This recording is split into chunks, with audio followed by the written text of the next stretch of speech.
What's your name and what are you studying? My name is James Taylor. I study computer science, but my applied option is in computer games and simulation. I am Alex. My degree is applied computer science in the focus of sim and game programming. I'm Josh Bell, and I'm in applied computer science with a focus of game simulation and programming and a minor of mathematics.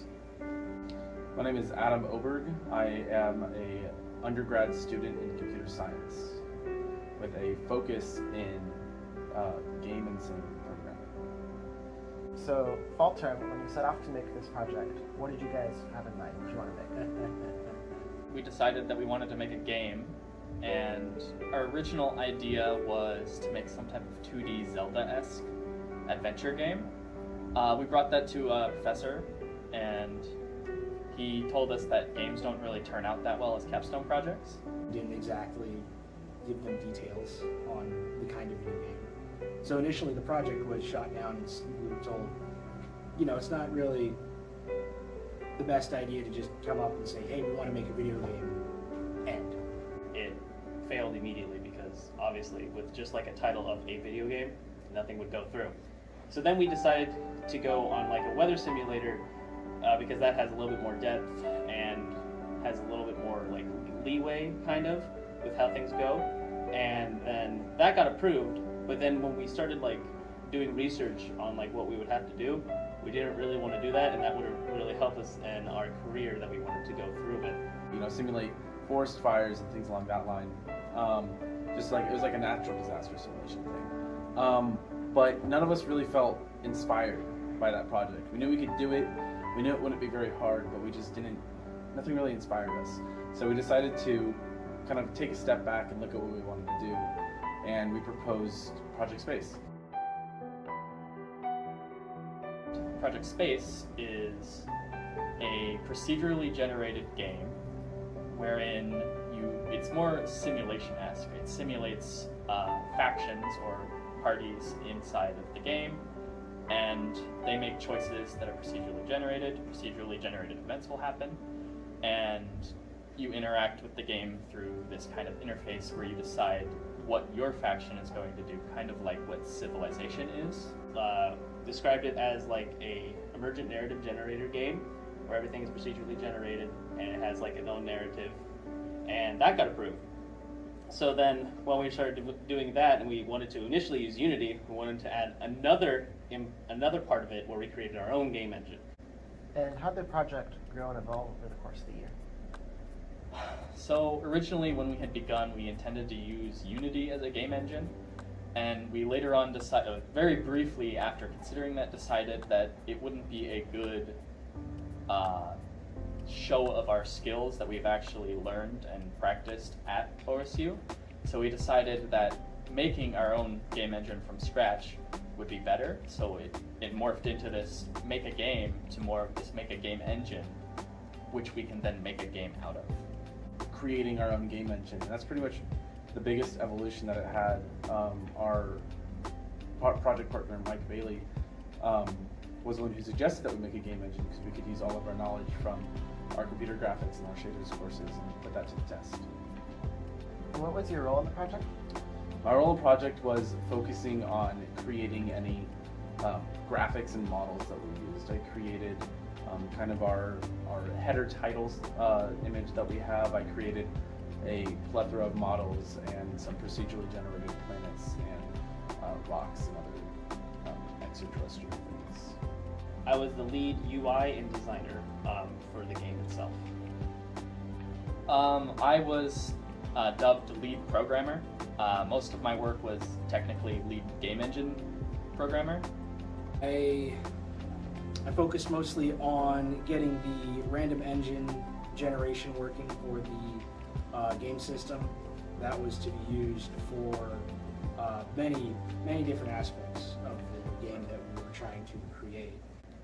I really wanted to hone my craft. Blender was kind of the main thing I focused on, like I said, to create the models and procedurally generated objects and planets and whatnot.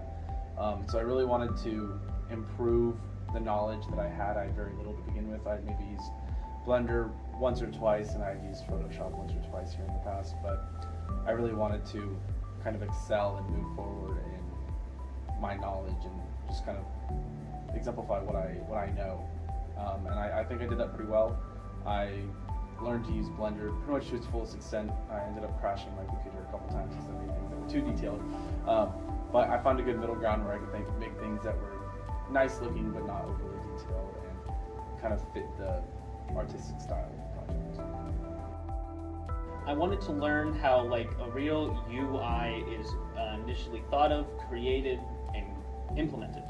And so one of the terms I took the UI course that's here offered at OSU, and I learned a lot of how like a lot of things, like even just the smallest little detail can have a big impact of like how people will interact with it. Like one picture can mean one thing.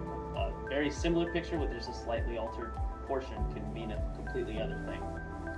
When designing a game, you have to think about how important it is that you want to create something engaging, something that people want to play, have fun, and go back to, more than just like a story, but without gameplay or anything in between. I seek to accomplish new skills in developing game engine and various game development things. So specifically, I really wanted to learn about instance-based 3D rendering, and I successfully accomplished that. I learned about that, and now I can actually write code that does that.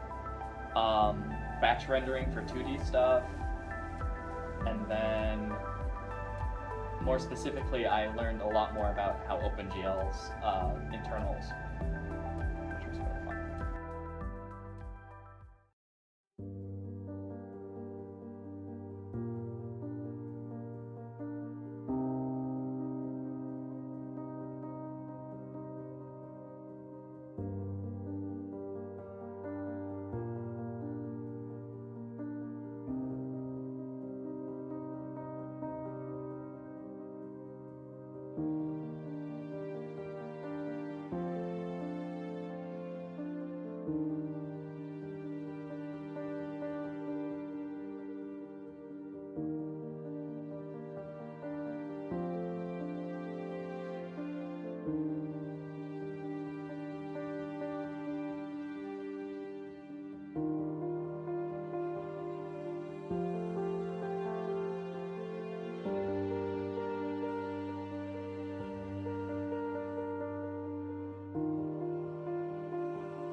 And how do you feel about the end result? I'm pretty proud of it. I think we did pretty good. If I had more time to work on the Capstone project, and instead of having to juggle all my classes and all the responsibilities of life, I think we could have made a really cool video game that would have been presented at the expo. But with just the game engine, we still have some stuff we can show off, and we could set up some presentations with it that could show what the game engine is able to do. I think we got pretty close to what we wanted to do. We have a working game engine and graphics engine, physics engine, all that. We have some pretty good looking models. We have a nice UI. There's a little bit more we could have done. We really heavily focused and underestimated the power that it would have taken to build a game engine from scratch. And so we didn't quite get to kind of the fundamental workings of the game, but we did get the game engine completed, and that was kind of the biggest task that was at hand and the hardest hurdle that we had to go over. And that was the core of the project. At the end of the day, was making a custom-built game engine that could do exactly what we wanted it to do. I'm a little dismayed that we never actually got to implement gameplay features, because that was going to be that's part of the game dev.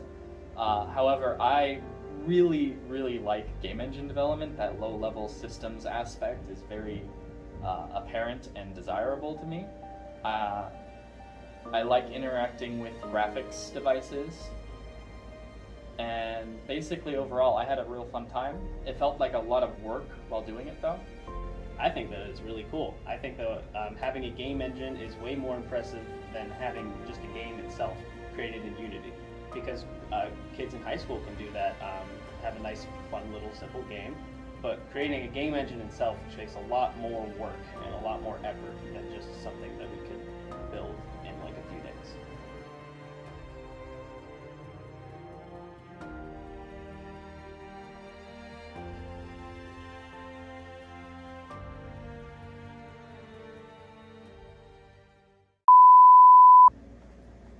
What did you see? And how do you feel about how do you feel, Adam? One thing I just noticed. I don't know if it's visible or not, but you guys spelled immerse wrong. God damn it, Adam. And it's still up here. Yeah. You said you were going to spell check it. No, I said I was going to check if it was immerse or immerse. Okay. Well, that's a fail.